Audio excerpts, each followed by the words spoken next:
Halo teman-teman, nama saya Fitri Manurung. Selama pandemi COVID-19, saya memilih untuk stay at home. Nah, selama saya di rumah aja, saya membuat suatu proyek ketaatan, sekalian mengisi diri saya melalui baca buku rohani. Kalau di Medan sih singkatannya BBR. Nah, saya memilih salah satu koleksi buku rohani, yaitu karya Timothy Keller yang berjudul Walking with God Through Pain and Suffering. Artinya adalah berjalan bersama Allah melalui kesulitan dan penderitaan. Nah, karena saya sudah selesai untuk membaca buku ini, maka saya akan berbagi apa yang saya dapatkan dari buku ini selama pandemi COVID-19. Oke, nah selama pandemi COVID-19,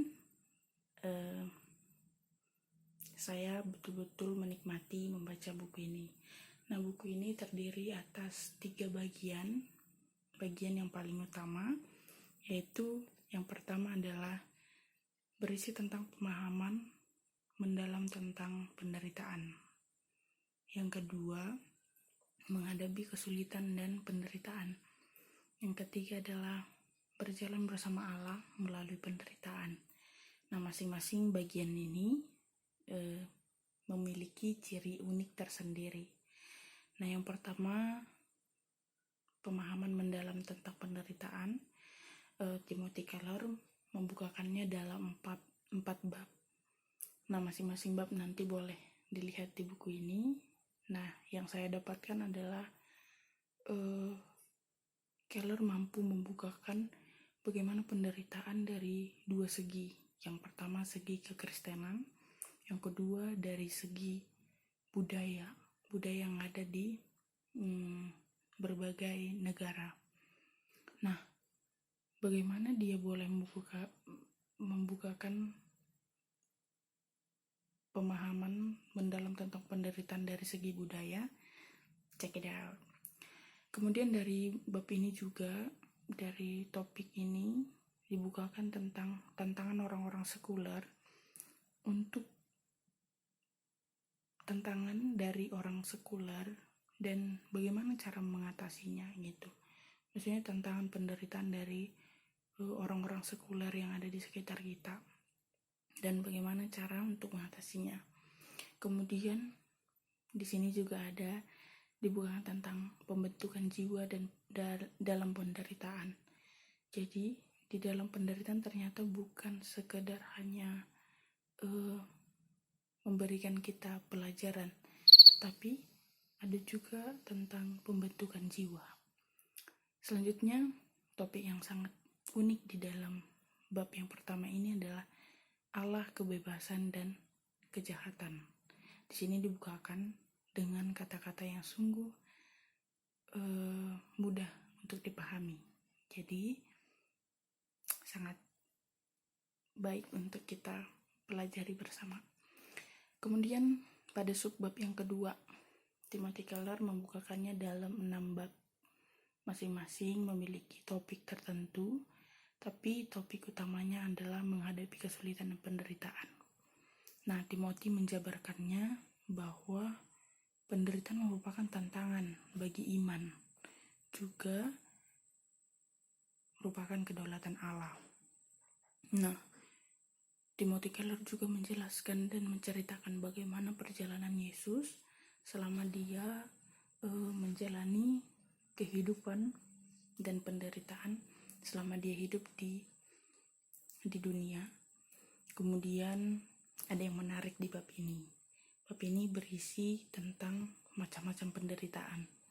Mau tahu apa saja macam-macam dari penderitaan? Saya bukakan sedikit ya. Nah, di sini ada 4 jenis, 4 macam penderitaan. Yang pertama adalah penderitaan yang kita sebabkan sendiri. Contoh tokoh Alkitabnya adalah Yunus dan Daud. Nah, kalau mau tahu tentang bagaimana penderitaan yang disebabkan oleh diri sendiri tentang Yunus, boleh ikut PA, PMK Medan. Nah, sekarang lagi proses membahas tentang Yunus 3 dan 4. Kemudian yang kedua, macam-macam penderitaannya adalah penderitaan karena dikhianati. Contoh tokoh Alkitabnya Paulus dan Yeremia. Nanti boleh dibaca dan dipelajari masing-masing. Kemudian penderitaan karena kehilangan. Contoh tokoh Alkitabnya adalah Maria dan Marta. Dan terakhir adalah penderitaan yang misterius. Tokoh yang paling kita tahu mengalami penderitaan yang misterius adalah, ya betul sekali, Ayub. Nah, di sini tokoh Ayub sangat banyak dibahas. Bagaimana sebenarnya Ayub memiliki penderitaan yang sungguh tidak bisa dimengerti oleh manusia. Bahkan kalau sudah kita PA-kan, berulang kali kita terkejut, bahkan oh iya ya, seperti itu gitu. Nah, penasaran kan bagaimana tokoh Alkitab tersebut menghadapi berbagai penderitaan yang sedang mereka alami? Yuk, kui baca-baca. Oke, the last, terakhir adalah topik tentang berjalan bersama Allah dalam penderitaan. Kalau dibilang berjalan, mungkin all the time berjalan, tapi yang paling kita ingat dari tokoh Alkitab berjalan bersama Allah, masih ingat Daniel pasal yang ketiga. Nah, Daniel pada waktu di perapian, di sini sangat jelas dibukakan tentang bagaimana Allah sebenarnya terus-menerus bahkan ada bersama-sama dengan kita di dalam penderitaan. Nah, pada halaman 274 juga kita akan menemukan kunci bagaimana berjalan bersama Allah. Kemudian kalau kita baca halaman 333, di sana juga dibukakan bagaimana seharusnya kita Kristen mengalami kekuatan yang daripada Allah untuk menghadapi dan berjalan bersama Allah.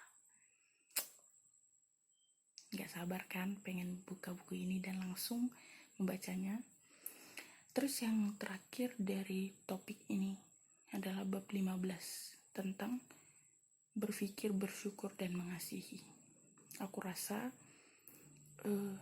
itu adalah salah satu action yang harus kita lakukan dari buku ini. Salah satu buku yang sangat menginspirasi saya tentunya. Kemudian yang paling menarik adalah dari buku ini, dari overall keseluruhan, yaitu setiap babnya diakhiri dengan kisah nyata. Boleh dibilang sih kesaksian yang nyata dari setiap orang-orang yang sudah mengalaminya sendiri.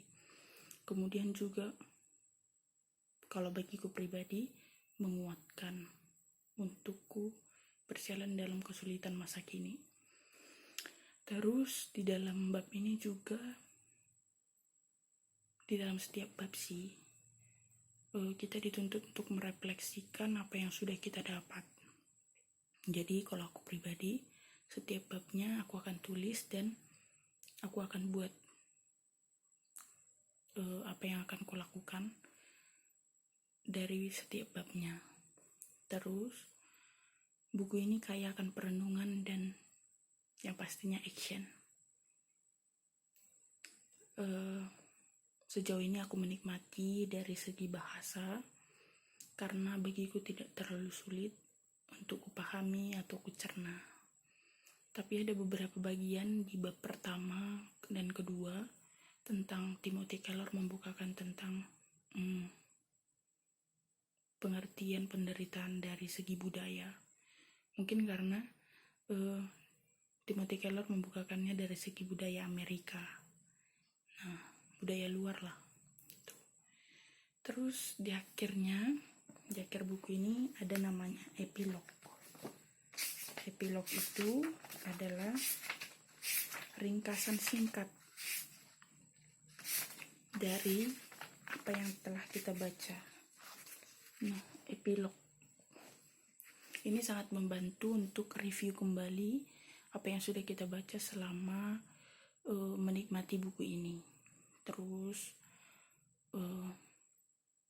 menyadarkanku sih arti membaca itu apa.